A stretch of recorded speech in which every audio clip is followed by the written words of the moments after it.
erasaar, mille nimi on Naaber. Ja see on aasta 2119. See on teissaar, mis on laevalaenutus. Ja siin saab koogisi laevu laenutada, väiksemat laevu laenutada. Siin on tuulepark, mingi kes selle omaniku tuulepark. Siin on noja, siin on mingi maja, see on nagu suu. Siin on allveelaev,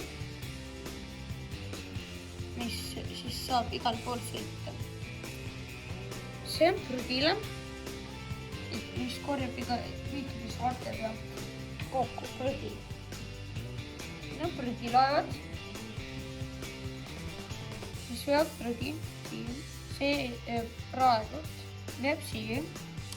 Siin on kuhjas prügides. Ta paneb siia ära ja läheb järgmisele ringile. Siin on prügilaev, mis on pooleldi täis ja ta teeb siin ringi. Ja siis ta korjab prügi kokku. See, nagu keegi seal juba tutvustas, on park, mis on väga palju nagu hästi kaarmite reeglitega, et seal ei tohi prügi maha visata ja ka nagu eitada. Ja siis sealt ei tohi nagu materjali ka ära viia. Et seal on nagu puud, seal on põõsad, seal on rohid, seal on teed. Aga see pole teissaar, see on ammu juba olnud.